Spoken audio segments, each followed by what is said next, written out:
buying a new TV today, you absolutely need to consider getting a sound system. And that's because while the TVs do have built-in speakers, because today's flat screens are so thin, there's just no room to build in powerful enough speakers. I'm Erin for Best Buy Canada's blog, and I recently had a chance to check out a Sony home theater audio system. It's the HTZ9F soundbar and subwoofer combo alongside the SA-Z9R rear speakers. I had the toughest time getting this TV connected to the soundbar and speakers correctly. Following the pictographic instructions, or so I thought, I wasn't able to get any sound. I reversed all my connections, which really consisted of just one HDMI cable, and tried again, but nope. Since this TV has smarts, I didn't connect any streaming devices or peripherals to complicate things. Now, if you do want to add streaming devices, read my blog at blog.bestbuy.ca that explains how today's soundbars are home theater receivers. That means all your components need to go through the soundbar, even if they're video-based components.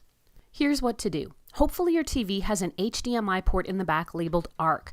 ARC stands for Audio Return Channel, and this is what's going to kick audio out to the soundbar. Now, even if it says HDMI in, just plug it in. The ARC functions override the in and the out, or so I think.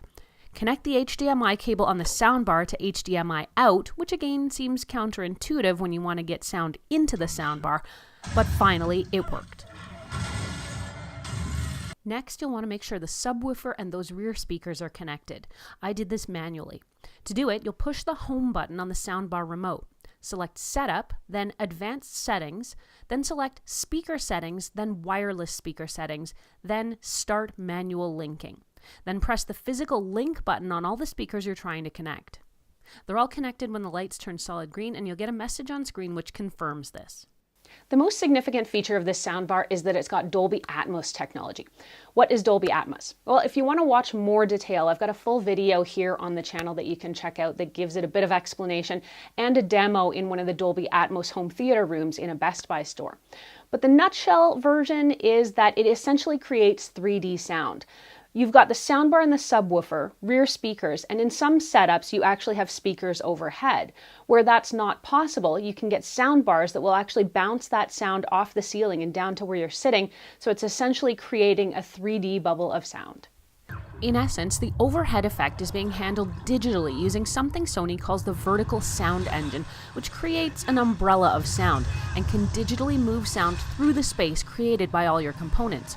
Sony worked directly with Dolby Atmos on how to best replicate this effect, and this soundbar is just one part of that direct collaboration. Because the HTZ9F has that vertical sound engine, there's no need for overhead speakers with this setup. There are some quick recall buttons here on the remote that give you different sort of sound effects or soundscapes, if you will. Everything from cinema, music, gaming, news, sports, and something that's called standard. While each button does indeed bring a slightly different sound, it's hard to describe exactly how it changes things. Music kind of gives you more resonance, game gives you more bass, and news seems to throw the sound forward. You can connect the soundbar to both Spotify for music streaming and to Google Home for hands-free control. For detailed how-tos, go to blog.bestbuy.ca or you can check out techgadgetscanada.com, but both features are easy to use. To use Google Home, you'll actually need to connect your Google Home device to your TV, not to your soundbar, using the Google Home app.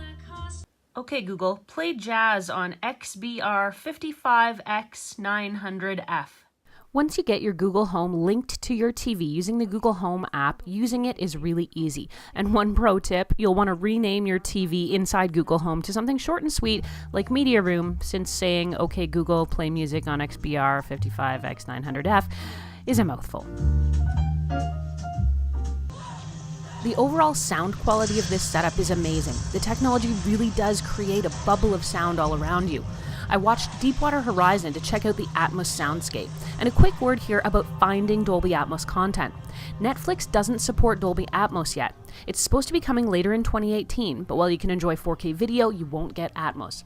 With that said, the sound quality of what I watched on Netflix was still outstanding, but to take advantage of that Dolby Atmos experience, you'll need to choose a DVD or Blu-ray disc that's labeled as being engineered with Dolby Atmos.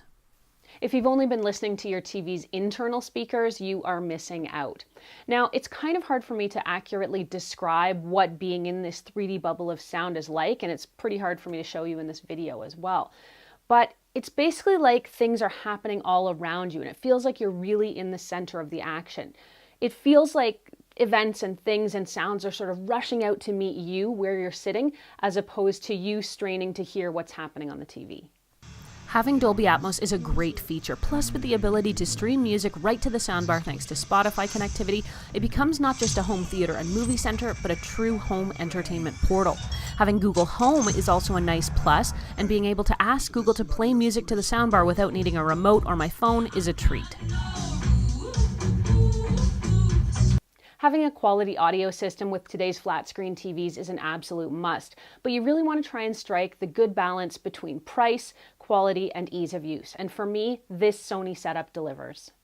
If I found any cons, it's that this setup process is a bit confusing initially, but overall there's really not a lot to complain about.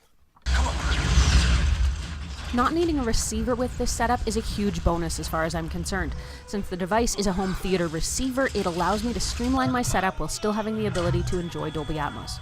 Overall, I can definitely recommend this setup, and quite honestly, if I were in a position to upgrade my simplified living room TV and audio setup, this would be the kit I'd choose right now. The HTZ9F soundbar and subwoofer and the SA-Z9R rear speakers are both available at Best Buy. And if you want to read more about it, head over to the blog at blog.bestbuy.ca. There's a full write-up there where you can post any questions. You can, of course, add them here to the YouTube channel as well.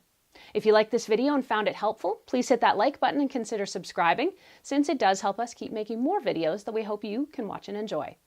I'm Erin. Find me on Twitter or Instagram. Until the next time, I'm at ErinLYYC.